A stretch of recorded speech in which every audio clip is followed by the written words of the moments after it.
Hello everyone. आज हम करने वाले हैं general agreement on trade and tariffs, जिसे हम शॉर्ट में बोलते हैं गेट। आज हम इसकी जितनी डिटेल हमारे एग्जाम के लिए नेसेसरी है वो करेंगे। Let's start. सबसे पहले गेट क्या है? एक मल्टीलेटरल ट्रीटी एग्रीमेंट है अमंग सॉवरेन स्टेट्स। मल्टीलेटरल क्या होता है? बेसिकली जो कई सारी पार्टीज के बीच में होता है, और यहाँ पे कौन है वो पार्टीज? सॉवरेन स्टेट्स हैं। Based on reciprocal trade concession. Trade concession क्या होता है? बेसिकली एक तरीके से उनको कुछ ना कुछ छूट देना। रेसिप्रोकल क्या हो रहा है कि एक कंट्रीज दे रही है तो दूसरी भी उसे दे रही है। ये होता है रेसिप्रोकेट करना एक चीज को। उसके बाद intended to promote free and non discriminatory international trade. बिना किसी डिस्क्रिमिनेशन के फ्री फ्लो ऑफ ट्रेड। ठीक है। साइन कब हुआ था? अक्टूबर 30, 1947। आर्टिकल्स कितने? 38। इनिशियली इसको टेम्पररी अरेंजमेंट किया गया था कि जब तक आईटीओ का क्रिएशन नहीं हो जाता, बट जो कि यूएस सेनेट ने आईटीओ की परमिशन नहीं दी, उसको डिक्लाइन कर दिया, तो लगभग 5 डेकेड्स तक गेट ही कंटिन्यू रहा एज। और बेसिकली एग्रीमेंट था, बट इसकी जो वर्किंग थी वो लाइक एन ऑर्गेनाइजेशन हो गई थी। ये सभी पार्टीज मिलती थी, अपने डिसीजन लेती थी, डिस्कशन करती थी, और अल्टीमेटली उन चीज़ों को अप्लाई करती रहती थी in the proceeding of the GATT. इसका मेन पर्पस क्या था? जो हार्मफुल ट्रेड प्रोटेक्शनिज्म है, ये क्या होता है कि जब एक कंट्री अपने ट्रेड की रक्षा करने के लिए, अपने कंट्री की डोमेस्टिक इकोनॉमी की रक्षा करने के लिए बाकी आयात निर्यात में जो भेदभाव करते कि उसके खुद के जो डोमेस्टिक वर्कर्स हैं वो सेफ रहे, उनका नुकसान ना हो, उन बिजनेस का नुकसान ना हो। अब हम आगे आगे पढ़ते चलते हैं। बेसिकली 3 ओरिजिनल फाउंडिंग कंट्रीज थी हमारी। इसमें अगर हम ध्यान से देखें, बड़े ही ध्यान से, तो ये है हमारे पास पाकिस्तान और ये हमारे इंडिया। तो basically both parties were there. Bretton Woods conference. Bretton Woods conference formally known as United Nations monetary and financial conference. ये 730 डेलीगेट्स इसमें इकट्ठे हुए थे 44 अलाइड नेशंस में से। माउंट वॉशिंगटन होटल, ये है वो होटल जहाँ पे इकट्ठे हुए थे, और इन्होंने सारी चीज़ें डिस्कस की थी जो कि after world war 2 international monetary और फाइनेंशियल ऑर्डर क्या रहेगा। बेसिकली डॉलर में ट्रेड करेंगे, किस चीज़ में ट्रेड करेंगे, आपस में आयात निर्यात किस तरह से होगा, ये सारी चीज़ें यहाँ डिस्कस करी थी इन लोगों ने। कॉन्फ्रेंस 1 जुलाई से 22 जुलाई 1944 तक चलती रही थी।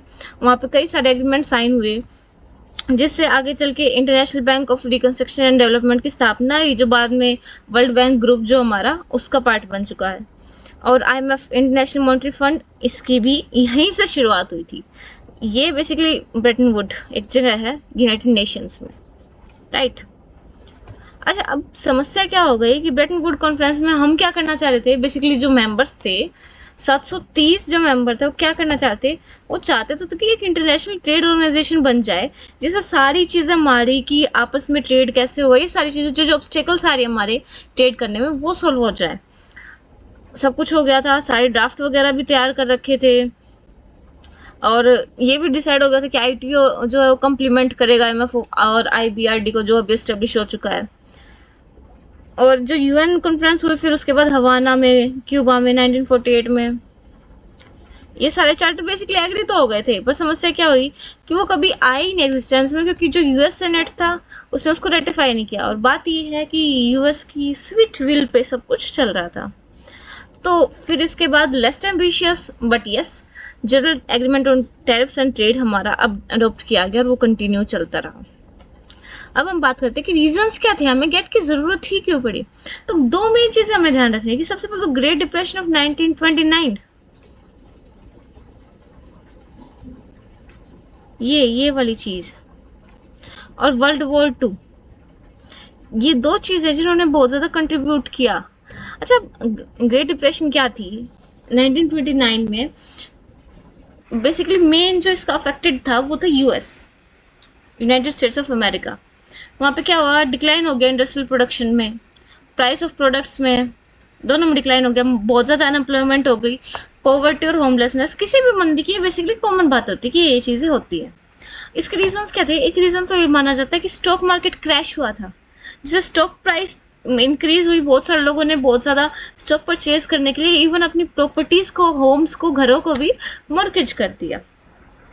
दूसरा, जब ये पैसे का ऑलरेडी इतना चल रहा था कि लोग अपने मॉर्गेज कर रहे थे प्रॉपर्टीज को, स्टॉक प्राइस इंक्रीज हो रही थी, वहाँ पैनिक चल रहा था, तो बैंक में भी पैनिक आ गया।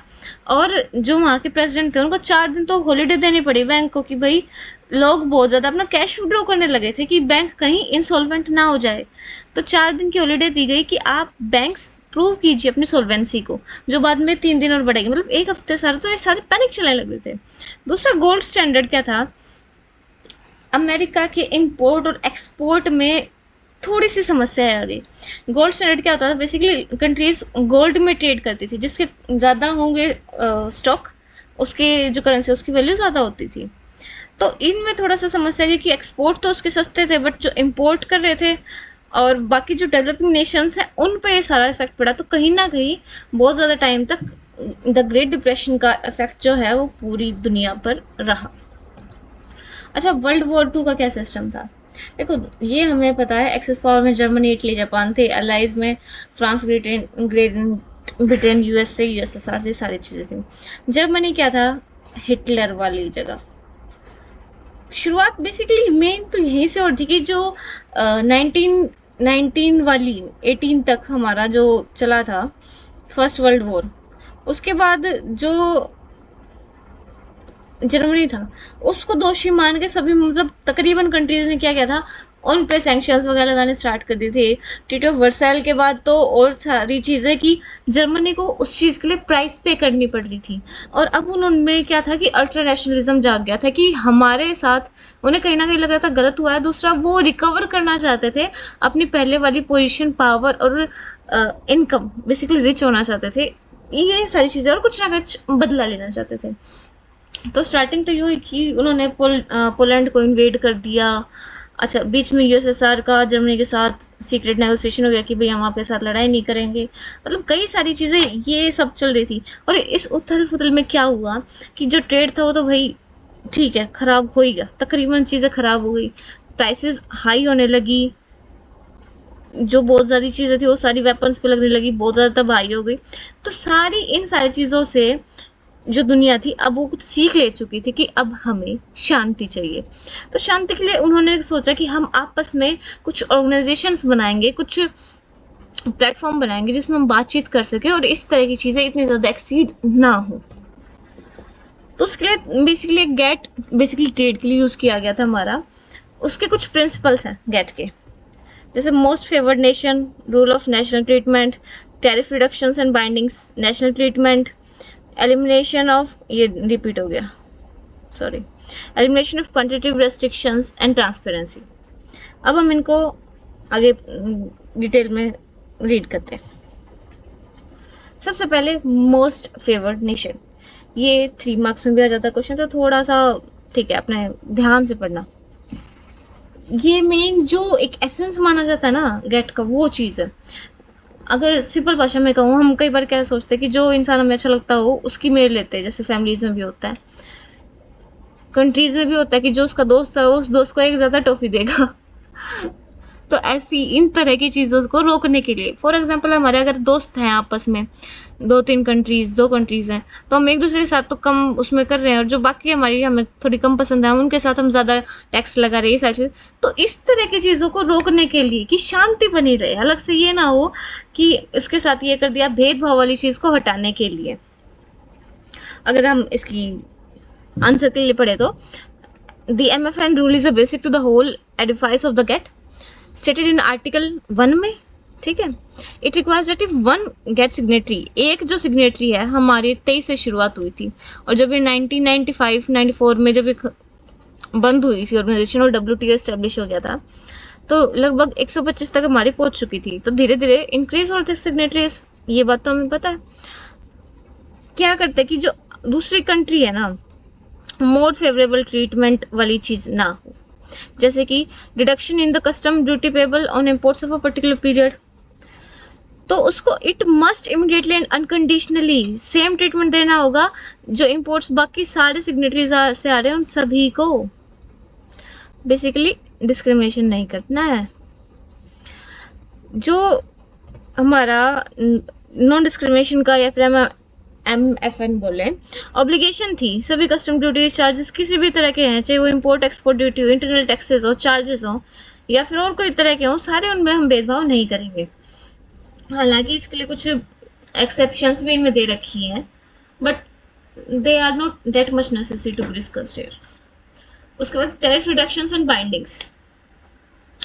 जो मेंबर्स हैं उन्होंने कमिटमेंट लिए कि जो maximum level of import duty है वो मतलब कुछ टाइप की चीजें हैं उनको हम डिसाइड कर लेंगे। वो पहले आपस में दो कंट्रीज जैसे नेगोशिएट करेंगे कि ऐसे ऐसे हैं, और फिर उसका हम एक सेट स्टैंडर्ड बना देंगे कि इतने ही हम इसको रखेंगे, और उसको हम नेशनल शेड्यूल होता है उसमें डाल देंगे। अगर इसका की कॉन्सेप्ट समझते हैं हम, फिर ये समझ में आएगा। सबसे पहले बाउंड टैरिफ को हम बाइंडिंग कह रहे हैं कि जो लीगल मैक्सिमम टैरिफ लेवल एक कंट्री है कि वो कमिट कर लेते कि मैं इतना इस कोई भी इम्पोर्टेड गुड है उस पर इससे ज्यादा टैरिफ नहीं लगाऊंगा, एक तरीके से मैक्सिमम लिमिट हम कह सकते हैं। अप्लाइड क्या होता है कि जितना हमारे पास, जैसे 10% की लिमिट है, हम तो भैया 8 ही लगाएंगे, बट हम 5 लगाएंगे। डेट इज अप्लाइड टैरिफ कि हम उसमें से अप्लाई कितना कर रहे हैं किसी भी चीज पर, वो कभी भी 10% से ज्यादा नहीं हो सकता। द वाटर और टैरिफ ओवरहैंग, तो ये क्या होता है बेसिकली, द गैप, जब एक कंट्री का हायर जो बाउंड है उसका जो अप्लाइड रेट है उसके बीच का, जैसे 10-5 तो 5 के बीच का टैरिफ ओवरहैंग या वाटर। बेसिकली इसका पर्पस क्या होता है कि इससे हम कहीं ना कहीं इनकम वाली बात हो जाती है कि कभी कम लगा के कभी कम ज्यादा, बट ये 10% से ज्यादा नहीं हो सकता। शेड्यूल ऑफ कंसेशन, तो ये कमिटमेंट वाला क्या कॉन्सेप्ट हमारा टैरिफ रिडक्शंस एंड बाइंडिंग्स की, हम एक अपना शेड्यूल ऑफ कंसेशन बना लेंगे और उसको अनेक्स कर देंगे जो एग्रीमेंट है उसके साथ कि हमारी ये कंट्री स्पेसिफिक लिमिट्स रहेंगी आइटम वाइज, प्रोडक्ट वाइज, ठीक है। इसके बाद बात आती है नेशनल ट्रीटमेंट की। जो हमारा नॉन डिस्क्रिमिनेटरी का रूल था, MFN वाला, मोस्ट फेवर्ड नेशन, जो आर्टिकल 1 में दिया गया था, उनमें तो क्या कहा था कि एक दूसरे के साथ भेदभाव नहीं करना है। ठीक है, हमने बात मान ली। अब इससे आगे नेशनल ट्रीटमेंट क्या बोलता है कि जो गुड्स हमारी नेशनल फ्रंटियर, हमारी जो सीमा रेखा है, देश की बॉर्डर उससे इस साइड आ गई, मतलब बेसिकली डोमेस्टिक एरिया में हमारे में वो एंटर कर चुकी है, तो हम उनके साथ जैसे हम डोमेस्टिक प्रोडक्ट्स को डील करते हैं उसी तरह करेंगे। ऐसा नहीं कि बाहर से आइए, आने के बाद हम अपने मार्केट को बचाने के लिए बहुत ज़्यादा लगा रहे हैं। इम्पोर्ट्स वगैरह होते हैं, चार्जेस लगते हैं, बट ऐसा नहीं कि इंटरनल टैक्सेस भी हम बहुत ज़्यादा कर लेंगे ताकि हमारे डोमेस्टिक बचे। फायदा ही नहीं ना, फिर कोई आपके पास अगर भेज रहा है और आप उसको अंदर मतलब डोमेस्टिक में जाके हायर टैक्स पे कर रहे हो, तो भेजने वालों को भी फायदा नहीं है। तो बेसिकली ये एक मेंटेनेंस था सभी के इंटरेस्ट का कि किसी का भी नुकसान ना हो। उसके बाद बारी आती है कि एलिमिनेशन ऑफ क्वांटिटेटिव रेस्ट्रिक्शंस। अब क्या है कि टैरिफ्स तो हमने लगा दिए कि सीधे सीधे पैसे, एक तरीके से मॉनेटरी थिंग होगी। कई बार क्या करते हैं हम, कुछ कंडीशंस या कुछ अदर मीन्स जो नॉन टैरिफ मीन्स हैं, बट डिस्करेज करने के लिए आने वाले इंपोर्ट को।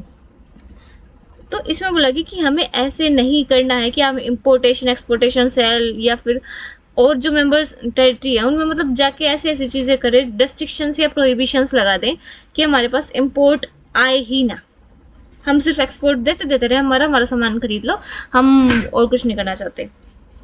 हाउएवर इसके कुछ एक्सेप्शंस हैं, जैसे critical supply shortage, export prohibition और restriction applied temporarily to prevent और रिलीव क्रिटिकल शॉर्टेज के लिए। अगर हम ऐसा कुछ कर रहे हैं कि हमारे पास खाने की कमी हो गई है या फिर कोई एसेंशियल प्रोडक्ट्स हैं जो हमें चाहिए, तो इसमें हम एक्सपोर्ट प्रोहिबिशंस वगैरह कुछ लगा सकते हैं।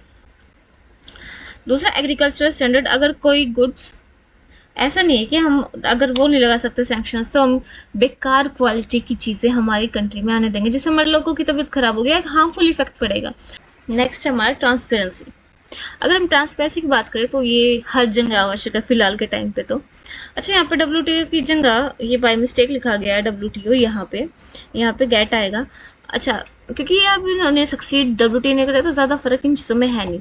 इसमें क्या कहा गया था कि प्रॉम्प्ट पब्लिकेशन होना चाहिए, जो मेंबर्स हैं वो लॉज, रेगुलेशन, जुडिशियल डिसीजन है या फिर एडमिनिस्ट्रेटिव रूलिंग है जिससे इम्पोर्ट, एक्सपोर्ट या पेमेंट्स हैं वो अफेक्ट हो रही हैं, तो उन सारी चीज़ों में पहले आपको पब्लिश कर देना है। अगर पहले आपने पब्लिश नहीं किया तो प्रायर इन्फोर्समेंट भी आप नहीं कर सकते। दूसरा यूनिफॉर्म एडमिनिस्ट्रेशन की बात करें, आपको सेम चीज़ें हैं, आप ये नहीं कि अलग अलग करोगे, यूनिफॉर्म मैनर में इम्पार्शली और रीजनेबल और सिक्योर तरीके से इन चीज़ों को अप्लाई करना है, एडमिनिस्टर करना है। अच्छा, उसके बाद इंडिपेंडेंट ट्रिब्यूनल्स होने चाहिए जो बता सके कि कुछ अगर एडमिनिस्ट्रेटिव डिसीजन गलत लिया गया तो उनको करेक्ट कर सके, या फिर जो चीज़ें की गई हैं उनका रिव्यू कर सके। ये है ट्रांसपेरेंसी में। अच्छा, अब गेट में 8 राउंड हुए थे टोटल में। फर्स्ट जिनेवा, सबसे ज़्यादा आई थिंक 4 राउंड या 4 या 5 राउंड हमारे जिनेवा में ही हो रखे हैं, 2 या 3 हुए हैं अलग अलग जगह पे, क्योंकि मेन ये हेडक्वार्टर भी था जैसे सब कुछ शुरुआत हो रही थी चीज़ों की।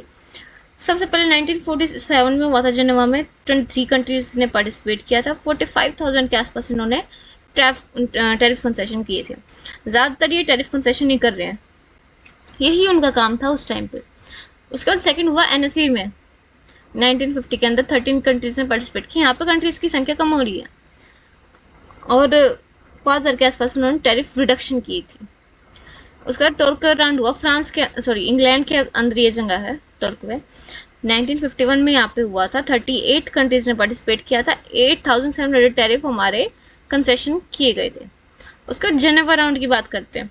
जेनेवा में वापस आ चुके थे फर्स्ट के बाद फोर्थ और आगे वाले भी। अब 1955 में हुआ था, मई 1956 तक चला था।